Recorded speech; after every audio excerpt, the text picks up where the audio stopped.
desire to be a perfectionist? Will it make you feel perfect? Sounds great, right? But the fact is that it makes you feel inadequate. You don't believe me? Well, I'm here to talk about my struggle with the demon of perfectionism. My day starts with a big bang. Don't worry, I'm not here to explain the Big Bang Theory. But what I'm going to talk about is the heated exchange between two humans. Early in the morning, the birds are chirping cheerfully. And then my mom and I barge in. Just when my mom is removing the tangles from my hair, my brain gets to work. My crazy brain starts sending signals to my hyper nerves. And when my hair has been braided perfectly, I sprint towards the mirror and start examining my hair, just like how Sherlock Holmes would examine a crime scene. For those of you who are wondering, I had long hair earlier, but I decided to cut it a few weeks back. A few months earlier, I used to literally sit with a whitener in my hand while writing my notebook work. As soon as I spot a mistake, I used to glide my loyal tool over my mistakes, and they were gone. The times when my mom saw me doing this inanity, let me tell you, she would just be that sizzling tandoori chicken. I had only one perception of perfectionism. It's incredible to be a perfectionist. Well, you can say that I have an OCD when it comes to writing and a few other things.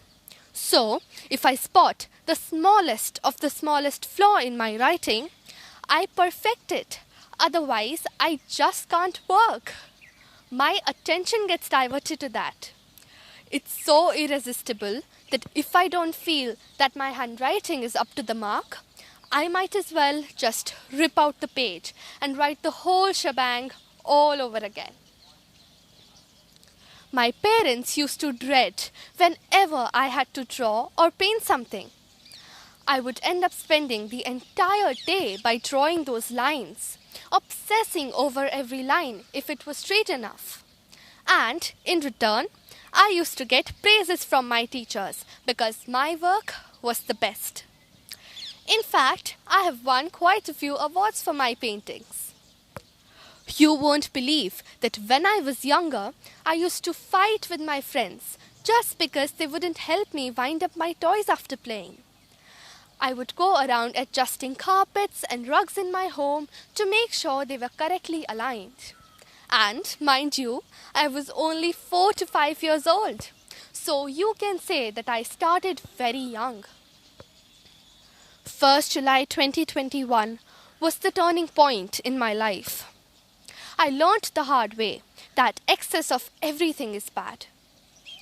It was the mathematics exam, and as usual, I was aiming for perfection.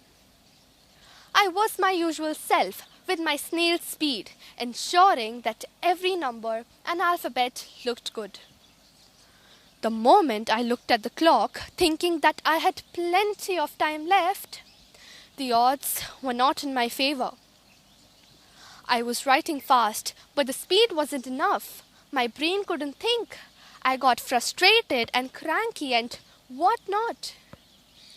I finally gave up and decided to upload my answer sheet without attempting a 4-mark question. I submitted my paper just a minute before the deadline ended. My mom standing beside me gave me immense strength and moral support, but most importantly made me realize that I had to give up my obsession with perfection in certain ways. I realized that finishing the work on hand in the given time was equally important, if not more, than the presentation and my obsession to get my handwriting perfect. This was the last straw. I knew I had to change. I have started this journey of overcoming this monster of perfectionism. practicing solving question papers by setting a timer is helping me push my boundaries. I don't use a whitener anymore to correct my mistakes. I no longer cry or have a breakdown if I make a mistake. Instead, I have started to try and learn from these mistakes. I feel that the more you let go, the higher you rise. And the biggest benefit that I see from this change of approach has been that I am not scared of challenges anymore, and I'm able to handle them with a very clear head. I was assigned a science project recently. The assignment was to make a board game, and it involved a lot of research work. These kind of assignments used to take me a week at least with my parents on tenterhooks. But this time, I was able to finish it in 2 to 3 days, and that too independently. I think I am on the right path in this journey. I am basking in the glory of the fact that it is okay to not be okay and okay to be wrong at times. The biggest lesson that I have learned in this journey is that you don't have to be perfect at any point. You just have to keep on improving yourself and, most importantly, enjoy what you're doing. To cut a long story short, I have finally realized that perfection is boring and overrated. The real fun is in getting better all the time.